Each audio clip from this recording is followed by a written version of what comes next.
Bienvenidos al podcast de Innocabi con Alfonso Prim.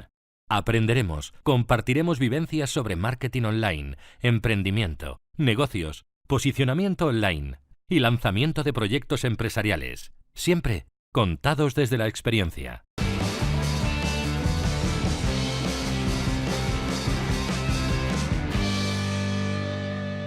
Hoy hablamos con Sebastián Mealla, CEO de Protopixel, una empresa de ingeniería de control de iluminación de grandes espacios como por ejemplo campos de fútbol, ferias o grandes eventos donde hace falta iluminar bien además.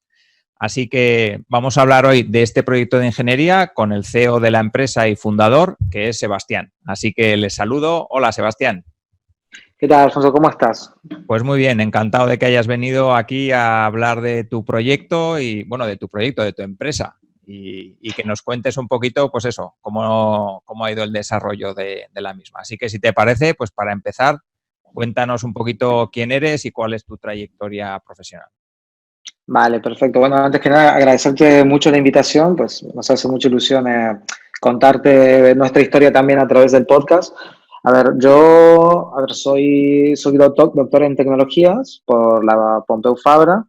De hecho, mientras estaba haciendo mi doctorado en la Pompeu Fabra, conocí a los que ahora son mis partners, mis co-founders, que también tienen un background de ingeniería y de management. Nos conocimos ahí hace ya casi 10 años y a partir de ahí fue desde donde creamos la empresa. Yo antes de empezar el doctorado pues estaba trabajando para la Agencia Española de Cooperación Internacional para el Desarrollo en Argentina, llevando más que nada proyectos de tecnología y desarrollo en Latinoamérica. Y en ese momento pues me consiguieron una beca para ir a estudiar a Barcelona y especializarme más que nada en temas de tecnologías de interacción, diseño de producto para las industrias creativas y así fue un poco como fui desarrollando mi carrera en Barcelona y cómo terminé en realidad vinculado también a la iluminación como campo creativo. Vale, pues muy interesante. ¿Y cómo nace Protopixel? Mira, te comento, el inicio de Protopixel es bastante, digamos, nace prácticamente de una anécdota. Nosotros estábamos trabajando en la Pompeu Fabra, como te comentaba antes, estamos haciendo el doctorado en el grupo de tecnología musical. Entonces, nosotros no venimos de la iluminación, digamos, ni del control lumínico puro y duro, sino que en ese momento estábamos desarrollando herramientas, o mejor dicho, productos musicales, interfaces musicales, y particularmente en el diseño de cómo generar, digamos, mecanismos de composición sonora digitales, pero inspirados en instrumentos tradicionales. Entonces, mientras hacíamos eso, pues trabajamos en un grupo, en un laboratorio donde se hizo un instrumento muy musical digital muy conocido que se llamaba Reactable, que era una mesa interactiva donde ponías objetos físicos y podías hacer básicamente música como si tocaras, digamos, objetos tangibles de la vida cotidiana. Y a partir de ese trabajo, un día nos contactan de lo que en ese momento era la Torre Akbar, la Torre Glorias, que como sabes, pues tiene una fachada lumínica desde el principio. Entonces, la propiedad nos contacta y nos dice, mira, pues hemos visto que vosotros hacéis un control muy interesante y muy dinámico del sonido y nosotros querríamos darle movimiento a la fachada del edificio que sabemos que de alguna manera es como una pantalla, pero es que no lo podemos controlar.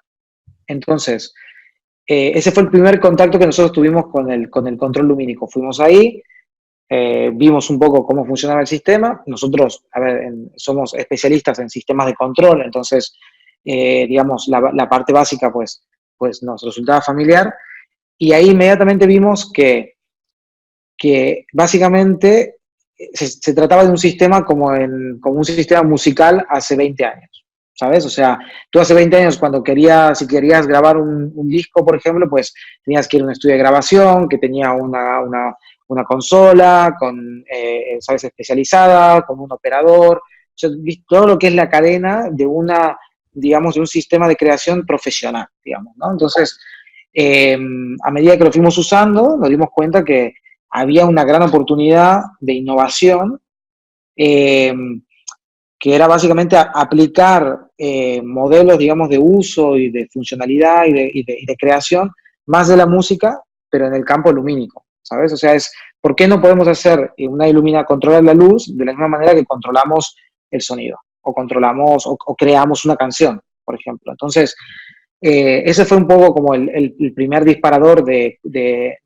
una oportunidad donde podíamos realmente innovar.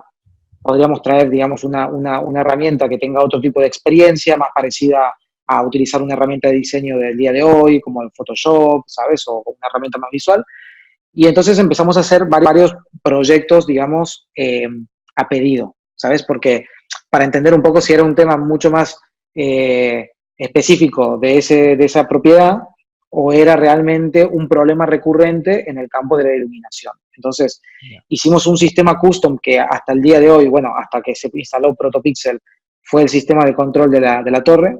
Cada vez que la torre Glorias veis que se mueve de alguna manera, es nuestro software. Y entonces nos empezaron a llamar para hacer otros proyectos de arquitectura. Y empezamos a ver que este problema que nosotros intuíamos era en realidad un problema recurrente y de que realmente había la necesidad de generar una herramienta no solamente que permitiera diseñar más fácilmente, sino que también permitiera conectar a la iluminación con todo un ecosistema de datos y de media, como el sonido, el vídeo, incluso el aroma, de una manera mucho más eficiente y de una manera mucho más, digamos, consistente para poder crear una experiencia potente. Y ese fue el disparador de ProtoPixel. Nosotros esto lo empezamos prácticamente hace 5 años en Barcelona y al día de hoy, pues después de haber lanzado la plataforma, o sea, ProtoPixel es básicamente como un Photoshop de las luces. Tenemos una oficina en Barcelona, otra en Berlín, otra en Múnich, con una comunidad de más de 300 diseñadores lumínicos que utilizan nuestra herramienta de manera recurrente y con más de 100 marcas digamos, y propiedades que utilizan ahora ProtoPixel en Europa para poder, digamos, administrar sus infraestructuras lumínicas. Vale, o sea que disteis el salto de crear proyectos, digamos, de crear un producto concreto para una empresa concreta a crear un software que de un servicio a un producto, ¿no? Que habéis podido paquetizar y vender. Exactamente. ¿Y cómo fue ese momento de decir, vamos a dejar de ofrecer esto a clientes y vamos a crear algo más grande, ¿no? O por lo menos más escalable? Sí, es muy buena pregunta. Nosotros desde el minuto cero sabíamos que queríamos, o sea, que empezábamos ProtoPixel como un producto, ¿vale? O sea, que nuestro objetivo era crear una herramienta. Pero teníamos muchas dudas, evidentemente, muchas dudas desde el punto de vista técnico hasta el punto de vista comercial. O sea, hay mercado, cuáles son las necesidades, cuál es la mejor manera de penetrar al mercado, cuáles son los usuarios en los que nos tenemos que concentrar, qué tipo de precio tendríamos que cobrar, cuáles son los segmentos que han adoptado las herramientas que se necesitan para que uno empiece a usar este tipo de herramientas, ¿sabes? O sea, te lo digo ahora de una manera bastante clara, ¿vale? Porque tengo experiencia ya, pero en ese momento sí que sabíamos que queríamos hacer un producto y sí que no sabíamos cómo hacerlo. Esa es la pregunta. No sabíamos qué forma darle y tal. Entonces, empezamos como en un modelo de agencia, casi como una manera de poder controlar toda la cadena, o sea, de poder dar un producto, una experiencia llave en mano, que se hacía en ese momento con nuestro MVP y entender mejor el mercado. Entonces, mantuvimos ese modelo de agencia, digamos, prácticamente por un año y medio, hasta que lanzamos la plataforma y ahí empezamos a migrar de ser una empresa más de servicio y más de desarrollo del contenido hacia una empresa más de producto, como una empresa de producto como somos ahora, digamos. Aunque todavía seguimos dando ciertos servicios justamente para poder seguir haciendo más o sea, facilitar el acceso de nuestra herramienta a determinado tipo de clientes. Vale. Y ese cambio de cliente de decir, voy a vender mi producto o mi asesoría a un cliente final y luego pasáis a esos diseñadores lumínicos, ¿cómo hacéis ese cambio? O sea, ¿cómo encontráis a esos primeros early adopters que son los diseñadores lumínicos a los que teníais ya desde el principio en mente que de alguna manera les ibais a vender el producto cuando fuera un software, ¿no? Claro, claro. Mira, nosotros cuando empezamos a hacer nuestros primeros proyectos, porque esa era la palabra, hacíamos el proyecto donde nosotros diseñábamos, aportábamos la tecnología, hacíamos el deployment y tal, empezamos a entender básicamente todas las, digamos, las aristas que implicaba generar un proyecto de iluminación dinámica.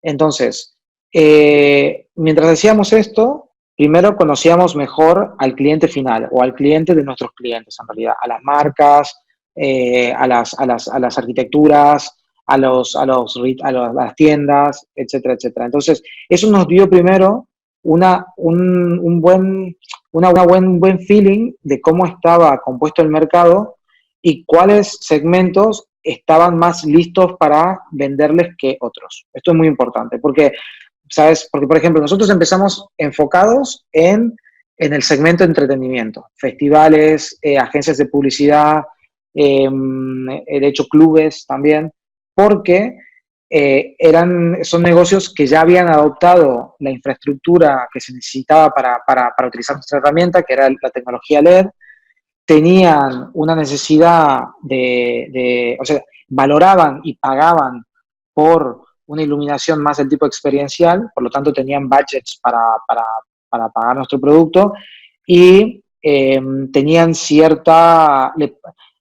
o sea, dentro de nuestra región, que era Barcelona, porque empezamos, claro, estábamos atados a una geografía, Barcelona, Cataluña, España, podíamos atenderlos. Entonces, de esa manera, primero, empezamos a monetizar nuestra plataforma. Nosotros no somos una startup en el sentido de que nosotros empezamos a vender muy rápido y prácticamente estamos en break-even. Entonces, de hecho, no tuvimos la necesidad de financiarnos a través digamos, de inversión privada. Sino lo que hicimos, pudimos seguir monetizando eso y combinándolo con ciertas ayudas de la Unión Europea y del Estado para la innovación, pudimos hacer todo este I+D muy en contacto con el mercado. Entonces, te diría que en esa primera etapa, ese conocimiento de mercado fue de lo más importante porque así también pudimos empezar a tomar decisiones. Porque, claro, tú, como con muchos productos, tú tienes un mercado potencial muy grande con muchos segmentos a los cuales puedes atacar, pero tienes que elegir uno.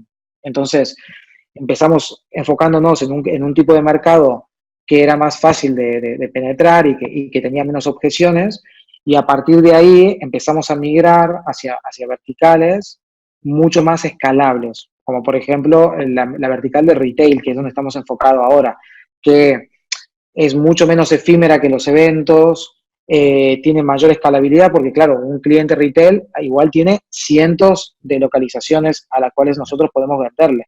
Entonces, pero para hacer esa migración, primero teníamos que esperar que el sector retail adopte, que se cree la necesidad no solamente técnica, sino también la necesidad de contenido, que se alineen los actores que tú necesitas para que tu producto sea usable, concretamente que haya más diseñadores interesados en diseñar para retail que en un primer momento, y ser unos primeros, lo que llaman los first comers, ¿sabes? Como cuando se crea esa necesidad de decir, vale, mira, ¿qué uso ahora? Ah, Protopixel, ¿sabes? Vale. Entonces, volviendo un poquito a tu pregunta también es, la manera en la que nosotros empezamos a encontrar estos primeros, o sea, primero nuestros primeros clientes fueron estas agencias, estas marcas más de entretenimiento. Luego empezamos a migrar al sector retail y ahí nuestro cliente dejó de ser ya el cliente final, sino que nosotros dimos parte de nuestro negocio a los diseñadores, digamos, ¿sabes? Te vas retirando un poco del business, como se dice, ¿no? Entonces, la manera para nosotros de poder haber empezado a trabajar con estos diseñadores desde un principio fue haber hecho muchas actividades de community building. O sea, nosotros, a medida que cuando hicimos el MVP, pues empezamos a hacer muchos workshops, empezamos a estar muy en contacto con ir a eventos donde nuestros siguientes clientes iban a estar, hacer muchas formaciones, generar mucho, por ejemplo, kits de iniciación para repartirlos y para que los potenciales clientes pues, puedan usarlo. Y claro, tener una cartera buena, bien documentada, de los casos de éxito que habíamos logrado antes. Porque eh, a todo el mundo, especialmente en el sector creativo, le gusta utilizar herramientas que crecen con uno y que están vivas. O sea, no sé, por ejemplo, tú ahora, no sé, para hacer este podcast igual usas, no sé, una herramienta, ¿no? Si tú esta herramienta te la bajas y después de un año no sabes, no sale una versión nueva, no te llegó un newsletter para decirte que hay funcionalidades nuevas y tal, pues no te da mucha confianza. Pues eso, ¿sabes? Como empezar como a crear este tipo de contenido y mantener a esta comunidad, digamos, inicial como con esta sensación de que en Protopixel pasa algo. Y así nos fuimos posicionando, básicamente. Vale, pues es muy interesante ese recorrido y cómo habéis ido llegando a esos primeros clientes y sobre todo es muy interesante también la manera en la que os habéis dado a conocer, ¿no? Que parece que hoy en día todo tiene que ser redes sociales, todo tiene que ser internet y vosotros habéis empleado un camino que es mucho más físico, ¿no? Por decirlo de alguna manera. Totalmente. Pues eso, ir a ferias, hacer workshops, ese tipo de cosas que también es muy interesante, sobre todo para el tipo de producto que tenéis vosotros. Si hablamos del proyecto, ¿cuáles dirías que han sido las fases críticas por las que habéis pasado y que las habéis pasado con éxito, lógicamente, porque hoy estáis aquí? ¿Cuáles dirías que son esas fases críticas? Mira, yo creo que las fases críticas son las fases en las que tú vas un poco saltando, o sea, migrando un poco de modelo, ¿vale? Porque, a ver, la empresa, y está bien que sea así, tú tienes que estar muy abierto digamos, a que muchas asunciones que has tomado van a cambiar y entonces haces lo que le llama el famoso, ¿no? El pivoting, ¿no? Haces muchas iteraciones. La primera fase digamos, desafiante fue cuando pasamos, primero, de la idea al prototipo, al MVP. ¿Sabes? Esto, o sea, desde que cuando nosotros nos sentamos, dijimos, vale, acá hay una oportunidad, pues queremos hacer esto, la materialización en el MVP fue el primer momento, digamos, challenging de la empresa, porque fue nuestra primera experiencia, digamos, de bajar un producto, además.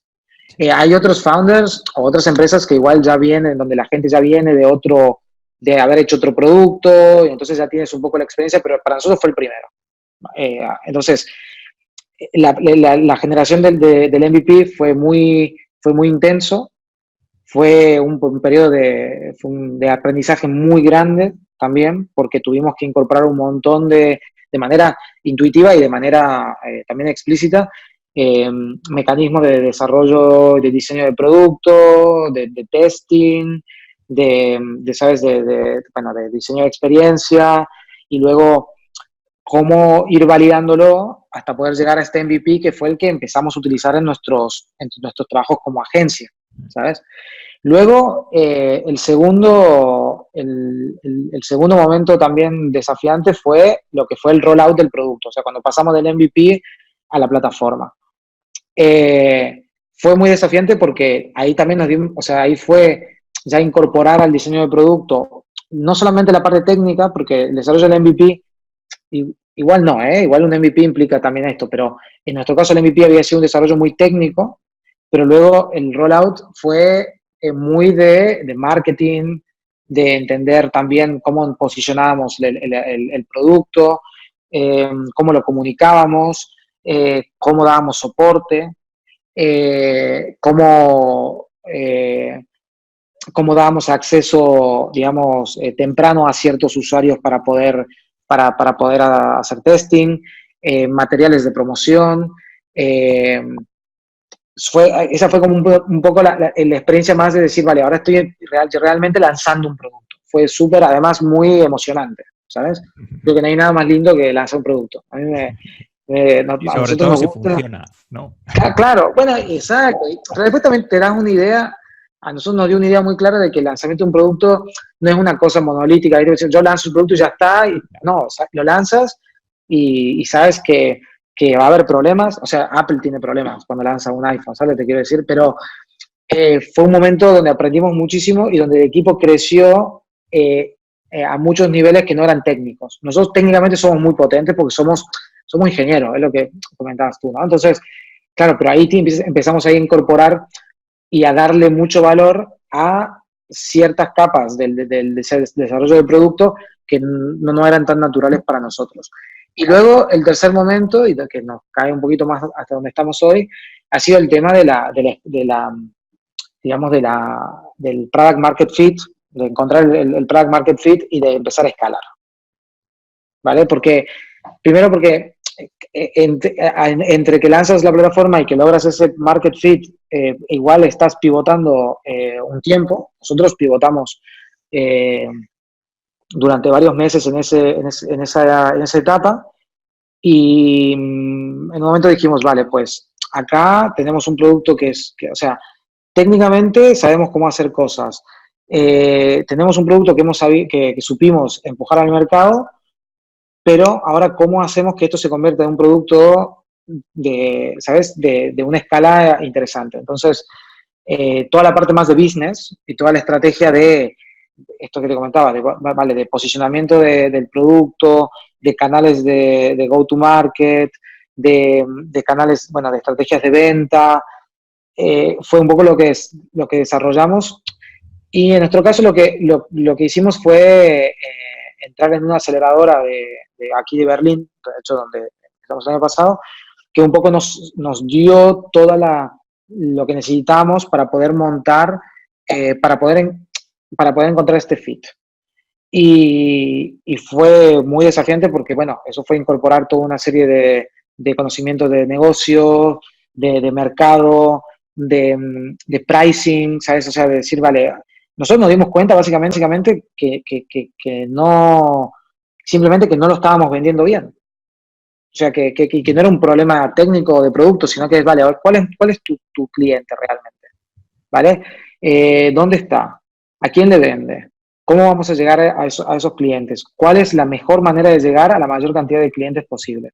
¿Vale? ¿Cómo comunicas el valor de tu producto para que tus segmentos lo entiendan? Que esto es un consejo, una cosa que para nosotros fue muy importante porque nuestro producto es un poco complejo. Sí. O sea, nuestro producto no es una app para pedir comida, ¿sabes lo que te quiero decir? O una que está todo bien, ¿eh? Sin desmerecer a esas apps. Pero como es un producto y en un mercado con mucha complejidad, donde hay software, hay hardware, tienes que instalarlo, se tiene que configurar y tal, comunicarlo y saber comunicarlo, la propuesta de valor, es muy importante. Y cómo poder tener diferentes propuestas de valor para diferentes perfiles de los clientes y tal. Ese fue el tercer momento. Y una vez que nosotros lo encontramos, el product market fit es muy mágico, porque cuando ya está alineado, es como, y has sabido responder todas las objeciones de tu cliente, se convierte en un negocio muy automático. Y escalas, y lo ves, en los números se nota, ¿sabes?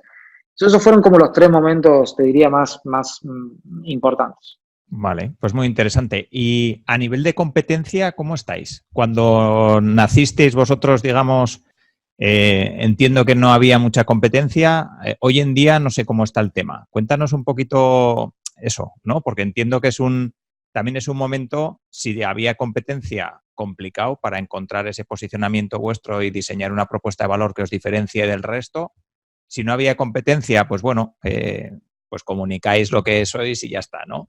Pero hoy en día tenéis competencia también.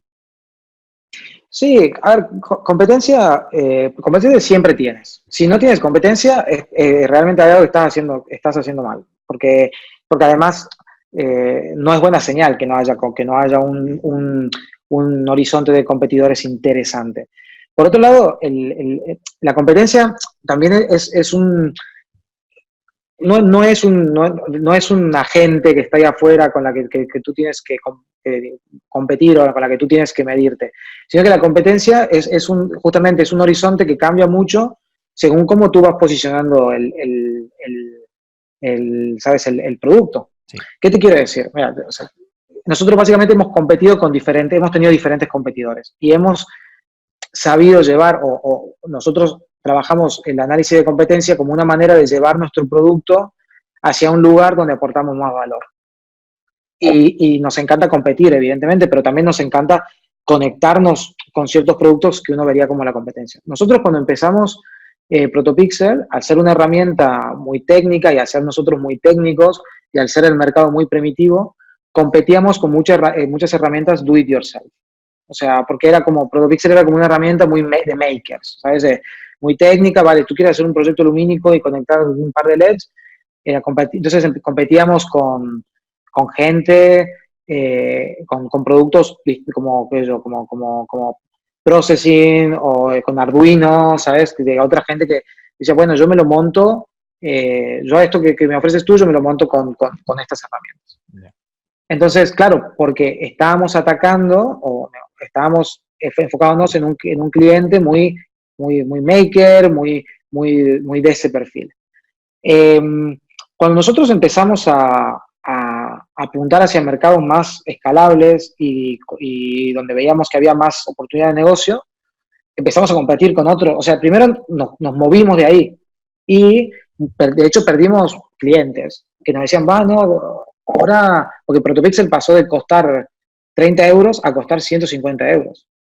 Entonces, dejamos de competir con ese tipo de soluciones que se crean gratis, de hecho, y empezamos y también perdimos cierto target de clientes. Y primer aprendizaje es, tú no puedes conformar a todo el mundo y tu mercado no es una cosa estática, sino que tienes que saber orientarlo hacia donde tú crees que aporta más valor. Entonces, abandonamos un poco ese perfil, nos desmarcamos de ese tipo de competencia, dejamos digamos, de servir o de brindar soluciones a ese tipo de mercado y nos movimos más hacia el retail. Y ahí en el retail, claro, empezamos a competir con soluciones como Philips, de Osram, nos movimos a un mercado mucho más polarizado, mucho más monopolizado, pero donde nosotros aportábamos una experiencia muy diferenciadora. O sea, si Philips o Osram tienen soluciones muy buenas, por supuesto, son el estándar.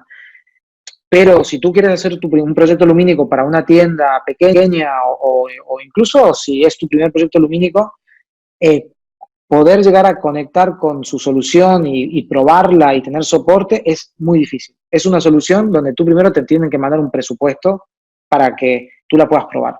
Nosotros ahí nos convertimos en una solución muy amigable, muy del siglo XXI, muy user-friendly, que no pasa por distribuidores, donde además conectas con un montón de otros diseñadores, con una comunidad detrás. Entonces, hoy en día, digamos, en cierta manera competimos con esas soluciones más de iluminación profesional, pero por otro lado, el otro día me lo decía un cliente y es verdad. Me dice, bueno, tú no compites con Philips y tal porque vosotros sois muchísimo más pequeños, no tenéis el mismo posicionamiento. Y es cierto, son soluciones con las que puedes hacer más o menos lo mismo, pero nuestra posición en el mercado está muchísimo más abajo. Entonces, como te digo, son muchas variables a través de la cual tú configuras un poco ese panorama, digamos, de competencia. Y pues competimos con eso y también, digamos, el objetivo de Protopixel en realidad es ser la herramienta a través de la cual cualquier persona que quiera crear un proyecto lumínico lo puede hacer en minutos, ¿vale? Entonces, eso también nos hace competidores de ciertas soluciones, como por ejemplo MadMapper o tal, que son soluciones que no son de Lighting específicamente, pero donde a través de la cual muchos diseñadores pueden hacer algo de Lighting. Entonces, ¿sabes lo que te quiero decir? Entonces, nosotros en ese panorama lo que hacemos es tener muy claro cuál es el valor que a nosotros nos hace diferentes cuáles son las soluciones con las que nosotros competimos directamente y por lo cual tenemos que siempre tener un ojo y saber explicar a nuestros clientes por qué nosotros somos una opción a eso. Pero con las otras, en las que somos un poco complementarios, tejemos mucha red. Entonces nos encanta, como mandamos mucho mail, decir, mira, he encontrado esta solución con la que puede hacer vídeo y tal, y se podría integrar a Protopixel fácilmente, y los vamos a ver, y estamos en contacto, y hacemos plugins para que porque al final se puede convertir en un canal de venta para ti, ¿sabes lo que te quiero decir? Sí. Entonces, lo interesante ahora mismo del ecosistema de software en industrias creativas es que tienes la posibilidad de convertir otras herramientas en canales de venta. O por lo menos ¿sabes? Si yo trabajo con esta herramienta con la que hago vídeo y empiezo a hacer lighting, si hay un plugin de Protopixel para mi herramienta que ya conozco, elijo Protopixel, porque simplificas. Claro, sí. Hoy en día la colaboración es mucho más interesante a la hora de vender. Quiero decir, o eres Apple, que tiene sus productos y son muy cerrados, ¿no? O tienes la filosofía de yo voy a compartir y voy a colaborar con otras herramientas que podemos ser complementarios y que de alguna manera yo puedo, gracias a otra herramienta, llegar a un mercado al que de otra manera quizá no llegaría, ¿no? Exacto. Y también te sirve para elegir cuáles son los features o los valores que tú integras en tu producto de manera nativa porque es un core de tu producto, Sí. Y cuáles en realidad son cosas que tú puedes delegar y conectar mediante una colaboración con otro producto. Sí. Entonces te ayuda a no hacer las cosas dos veces, primero, te ayuda a tener una estrategia de producto, te obliga a tener una estrategia de producto mucho más enfocada, y es muy importante porque en una empresa cuando empiezas tienes recursos limitados, ¿sabes? O sea, y tienes poca gente y la gente tiene 2 manos y la semana tiene 7 días, entonces tienes que saber tomar muy bien las decisiones y a ir entender cuál es el panorama de competencia es súper importante. Vale, una cosa que has comentado que me parece interesante, nada, para que la comentes en 2 minutos, es la parte o el momento en el que decidís cambiar ese precio o sea, cambiar de cliente de alguna manera y cambiar el precio. ¿Cómo fue eso? Porque sois varios socios y poneros de acuerdo en ese momento de decir, valemos 30 euros para el usuario final, cambiamos de cliente y vamos a subir el precio a 150 o lo que sea. Entiendo que no es un momento fácil, ¿no? No. Bueno, sí, no es un momento fácil, pero mira, en nuestro caso también fue muy anecdótico. Nosotros no teníamos una política de pricing buena, ¿vale? O sea, no sabíamos en realidad cómo fijar el pricing. Como no sabíamos de hacer muchas otras cosas de nuestro modelo de negocio, y entonces entramos a esta aceleradora que te comentaba de Techstars aquí en Berlín. Entonces, una de las primeras reuniones que tuve con nuestro mentor, con un mentor nuestro, esto lo digo, creo que le puede servir a todo el mundo. A mí me sirvió muchísimo. Me siento con él, ¿vale? Con Jens, y me dice, lo primero que me dice, yo quiero que sepas que cuando hicimos la selección de las empresas, yo a vosotros no los quería tener. ¿Vale? Entonces, a ver, ahora es un gran colega, ¿eh? O sea, está en los advisors de Protopixel y tal. Pero bueno, para entender un poco también cómo pueden ser esta situación. Digo, vale, guay. Y me dice, porque ustedes tienen un problema muy grande, que se llama un problema de posicionamiento. Y si vosotros no sabéis qué posicionamiento tenéis en el mercado, la empresa no va a funcionar. Y si vosotros, y no va a funcionar básicamente porque no vais a saber a cuánto vale lo que estáis vendiendo y cuánto cuesta y cuánto tienen que cobrar, ¿vale? Entonces me dijo una cosa, me dice, mira, esto es fácil. Vos puedes tener solamente 5 maneras de posicionarte en el mercado. Tú puedes ser el mejor, el más barato, el diferente o el completamente nuevo, ¿vale? Son 4, ¿okay? Y me dice, el mejor es BMW. El más barato es Skoda. El diferente es Tesla. Y el completamente nuevo es la teletransportación. ¿Vale? Pénsalo. Entonces, claro, nosotros ahí empezamos a decir, vale, ok, nosotros realmente cuál es, o sea, cuál es nuestra posición, qué es lo que realmente nosotros estamos poniendo sobre la mesa. Y a partir de ahí, lo que me dice es, tú cuando tienes claro qué posicionamiento tienes, inmediatamente te sale cuánto tienes que cobrar, porque sabes lo que puede generar, o sea, el valor, lo que puede generar un cliente tuyo con tu herramienta. Y tú subes el precio hasta que se quejen. Cuando se quejan, es cuando empiezas a te dar cuenta que estás rascando el tema.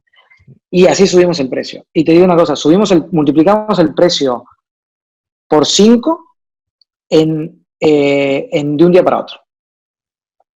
Y tuvimos cero churn, o sea, no fue nadie. Nadie. Entonces, esta cosa son como, igual uno tiene una idea como que te da miedo o que se va a caer el mundo y tal, que sí, que evidentemente cambiar el precio es muy importante, pero el pricing es una de las herramientas más importantes que tienes como emprendedor y es una de las herramientas que yo como manager más utilizo, porque el precio también te define el tipo de cliente que te compra. O sea, el valor percibido, o sea, el valor real o sea, el precio lo defines en esta relación entre el valor, entre lo que a ti te cuesta, el valor real y el valor percibido. Tú puedes jugar tanto con el valor percibido de tu producto para poder sacar más márgenes, pero claro, el valor percibido depende también mucho del precio que tú le das. Entonces nosotros de repente no nos compraba mucha gente por baratos. ¿Sabes lo que te quiero decir? Y ahora mismo nosotros tenemos una política de precio que creemos está muy ajustada con el perfil de los clientes que nos compran. Obviamente que para mucha gente ProtoPixel es caro, por ejemplo. Pero siempre que alguien me dice, que me pregunta, ProtoPixel es caro, digo, vale, ¿caro comparado con qué? Claro. Porque nada es caro o es barato. Todo es caro o barato comparado con otra cosa. Y haciendo este tipo de ejercicio, una cosa que me di cuenta era que no era que ProtoPixel era caro, sino que estábamos apuntando a clientes que tenían poco budget. Y ahí simplemente empezamos digamos, a apuntar hacia mercados con mayor budget y ahí no hubo absolutamente ningún problema, ¿sabes? Vale, pues muy interesante. Otra pregunta, la parte de escalado y de crecimiento. Y bueno, me has dicho que estáis en Barcelona, que ahora mismo tú estás en Berlín. ¿Por qué Berlín? ¿Por qué os fuisteis a Alemania? Vale, ¿Por qué hay más Alemania, ingenieros de lumínicos o por qué? bueno, primero justamente por las condiciones del mercado aquí. Alemania es el primer mercado de lighting de Europa. Tiene básicamente la comunidad de lighting designers, una de las comunidades de lighting designers más importantes de Europa, la segunda después de Londres, de hecho. Hay mucha inversión, además, de marcas para digitalizarse aquí mismo en Alemania. Yo diría que junto con Londres son un poco los venues donde se genera mayor digitalización. Y además porque tuvimos la oportunidad de entrar en esta aceleradora de Techstars y de Metro, que Metro es básicamente el retailer más grande de Europa y uno de los más grandes del mundo. Entonces, ¿sabes? Empezaron a juntar varias condiciones. Nosotros queríamos hacer el salto hacia a una internacionalización con rasgos parecidos a nuestro mercado. O sea, no podíamos internacionalizar a Estados Unidos, ¿sabes? O sea, hay muchas barreras desde certificaciones hasta uso horario que hace que si tu mercado tiene una pata, si tu producto tiene una pata física y es B2B, tienes que empezar a internacionalizar en mercados que tienen un comportamiento similar, ¿vale? Entonces, Alemania se planteó como una opción muy, muy interesante y nos salió la oportunidad, nos seleccionaron para esta aceleradora y entonces fue como 1 más 1 y nos vinimos para aquí. Vale. Si tuvieras que hacer una recapitulación de toda esta trayectoria que habéis hecho con el proyecto y con la empresa, ¿qué aciertos y errores destacarías de todo este periodo? Si quieres, Vale, empezamos por los errores para que acabemos por lo bueno. sí, igual sí. No, hombre, yo creo que de los errores, una cosa que es importante es, eh, a ver, nosotros nos costó mucho o no supimos ver en su momento el valor, digamos, de generar una cultura de equipo, una cultura de empresa, mejor dicho, ¿vale? Ahora, bueno, yo en lo personal, y estoy seguro que todo el equipo en general, estamos muy orgullosos de la cultura que tenemos en Protopixel, ¿vale? Y una cultura es una cosa que tú no puedes impostar, no puede ser falsa. Ahora, a veces cuando uno habla de cultura en startups, uno se imagina, ¿sabes? Como futbolines, como comida gratis, no sé qué, y hay 1000 fórmulas de crear cultura guay de startup de una empresa. Pero eso no lo es. Tú lo puedes poner, de hecho nosotros siempre lo tuvimos, pero esta cultura, lo que se llama bottom-up, ¿no? De empezar a crear mecanismos desde cero en la empresa para que la cultura de trabajo sea muy positiva, sea muy estimulante, que permita atraer talento, que después te permita retener talento, ¿vale? Que es muy importante cuando tú estás empezando porque no tienes budgets para pagar talento, sino que lo tienes que realmente formar. Entonces ya también la retención es importante para poder tener mecanismos de transparencia en el trabajo que generen un ambiente positivo. O sea, eso a nosotros, igual al principio, no invertimos tanto en eso y generó como una serie de problemas que luego dijimos, vale, ok, tenemos que prestar atención a esto y lo resolvimos. El tema de la cultura de empresa, yo creo que es de las cosas más importantes y más desafiantes con las que te topas al momento de crear un emprendimiento de este tipo. Y quizá también otro problema, quizá pueda ser, yo creo que también fue un tema de un poco de confianza, de realmente creer un poco más en lo que estábamos haciendo. Te lo digo, es una cosa muy puntual. Nosotros tuvimos, cuando quisimos hacer un poco de financiación, este fue el problema, el haber querido hacer la vía startup cuando no hacía falta. Eso es lo que quería decir en realidad. ¿Por qué?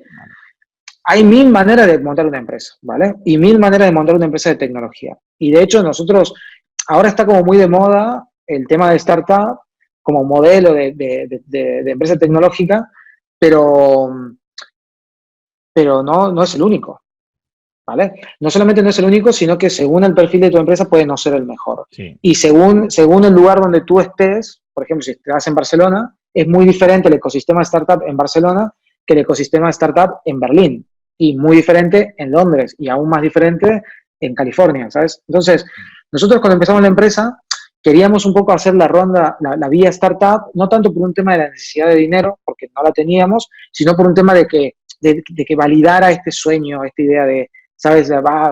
Tengo inversión, entonces esto me va a validar tal cosa. Entonces, nos empezamos a topar conocemos muchos inversores en España y tuvimos muchas reuniones con ellos y muchos intereses legítimos en invertir en Proto, pero sí que recibíamos muy recurrentemente la objeción o la duda de vuestro producto no es escalable, vuestro producto no va a escalar, no tenéis income recurrente, ¿vale? Entonces, eso un poco, en una etapa de Protopixel nos desmoralizó bastante.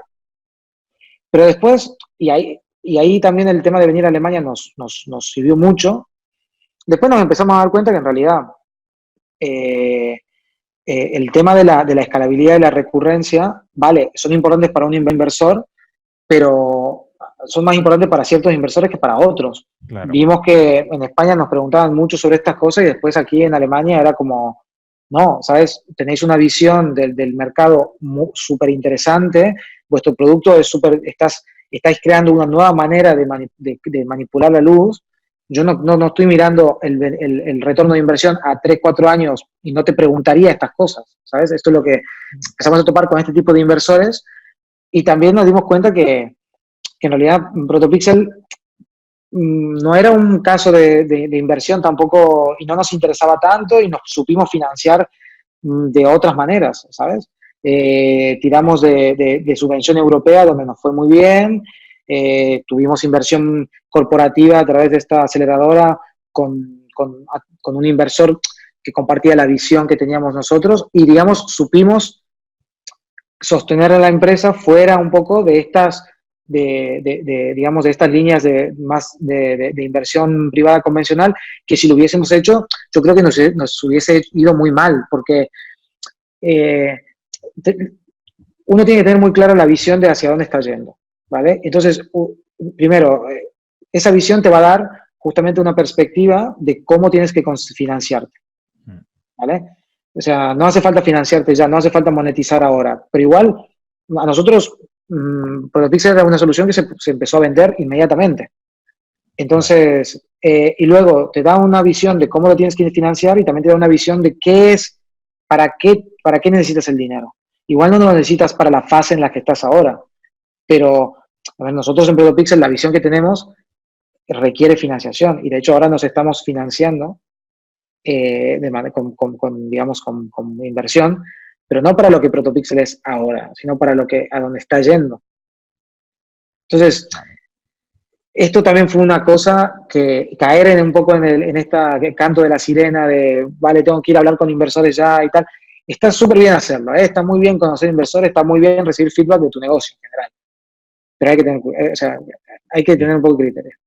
Sí, además está muy bien también vuestro ejemplo, ¿no? Que al final, pues eso, tener una empresa que se va autofinanciando porque realmente está validando el producto y porque realmente tiene clientes, pues yo creo que es muy potente también, ¿no? Que no solamente es que los inversores quieran meter dinero en tu empresa, que eso al final tampoco te está validando el negocio. Lo que te lo valida de verdad son los clientes que te pagan las facturas al final de mes. O sea que yo creo que es muy interesante y no todas las empresas tienen, porque parece que hay muchas que aspiran a tener muchos empleados y a conseguir mucha financiación, ¿no? Y parece que ese es el objetivo, pero realmente el objetivo de una empresa es que sea rentable.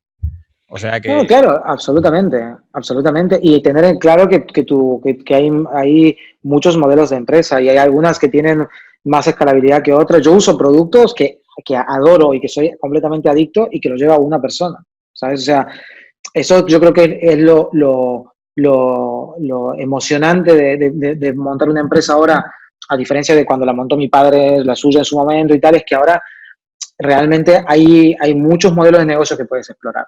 Y lo que dices tú también es como te puedes ir financiando, o sea, un inversor además o cualquier proceso de financiación no deja de ser también un proceso donde tú tienes que poner una oportunidad muy clara sobre la mesa, ¿sabes? Y es como, si tú no lo tienes claro hacia dónde estás yendo y si tú no ves claro una oportunidad de negocio donde tú pondrías tu dinero, un inversor evidentemente no lo va a ver claro, ¿sabes?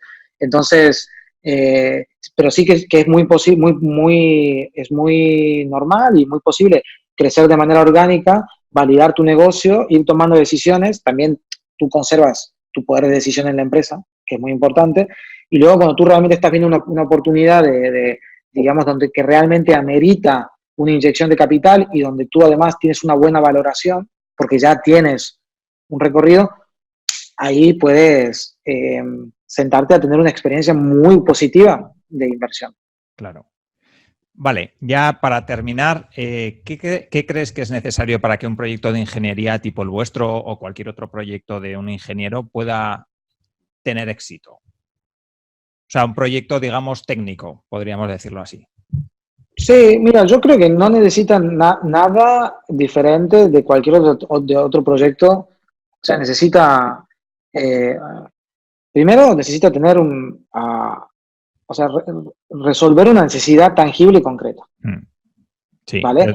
yo también creo. Al final, encontrar el problema es la clave de cualquier negocio. O sea que... Tienes que encontrar el problema. Y ese problema no significa que tenga que ser un problema enorme, y de una escalabilidad brutal al día 1. O sea, fíjate Tesla. O sea, Tesla, cuando empezaron, o sea, de hecho, hasta el día de hoy, los coches eléctricos no son todavía, ¿no? el estándar. Pero, bueno, lo están tirando adelante, evidentemente, con un montón de inversión. Saber cuál es la necesidad, el problema que uno está abordando y que lo resuelve de una manera que aporta valor y que te hace verdaderamente diferente de alguna manera, porque es la única, o sea, porque es, o sea, una razón para la cual alguien te va a comprar y no comprar a otro, y tener la capacidad de poder comunicar eso de una manera convincente, potente, y que te permita crear un equipo atrás tuyo, porque no lo vas a hacer solo. Entonces, no basta con saber cuál es el problema, con tener una idea brillante para poder resolverlo, sino que tienes que saber crear un equipo atrás que se alinee atrás tuyo y tenerlo motivado. Y a partir de ahí, ser capaz de ordenar todos los elementos que necesitas, encontrar todos los elementos que necesitas para empezar, sin desesperarte. Como diríamos en Argentina, aguantar hasta que tienes product market fit. Sí. Porque aguantar, literalmente aguantar, entender que es una cosa de iteración, ¿sabes? De tal. Y está ahí, ese es el secreto. Vale, y ya para terminar, si las personas que nos están escuchando quieren saber más de Protopixel o más sobre ti, ¿dónde te pueden encontrar? Vale, pues nos pueden encontrar en la web, que es protopixel.io, en Twitter, que es, @protopx, en Twitter, en Instagram, que es protopixel_bcn, y por supuesto en LinkedIn, Protopixel, también nos encontrarán. Y en mi caso, si enviáis un correo electrónico, me buscáis por LinkedIn, mi correo sebastian@protopixel.io, y encantado de conectar con vosotros. Vale, pues muy bien, pues hasta aquí la entrevista. Yo creo que nos has aportado muchísimas cosas, sobre todo la experiencia de haber nacido con un proyecto tecnológico y que hoy en día pues sea una empresa que estáis en varios puntos a la vez y además, sobre todo, resolviendo una necesidad. Y yo creo que muy interesante todo ese recorrido desde que habéis encontrado el problema y esa necesidad y cómo poco a poco ha ido creciendo. Así que muchísimas gracias por este rato que nos has dedicado y bueno, pues espero que vaya todo muy bien. Gracias a vosotros. Gracias a Alfonso. Vale, seguimos en contacto. Hasta luego. Un abrazo. Hasta luego. Si quieres avanzar con tu startup, empresa o proyecto emprendedor, en Innocabi encontrarás la información que te ayudará a conseguirlo. www.innocabi.com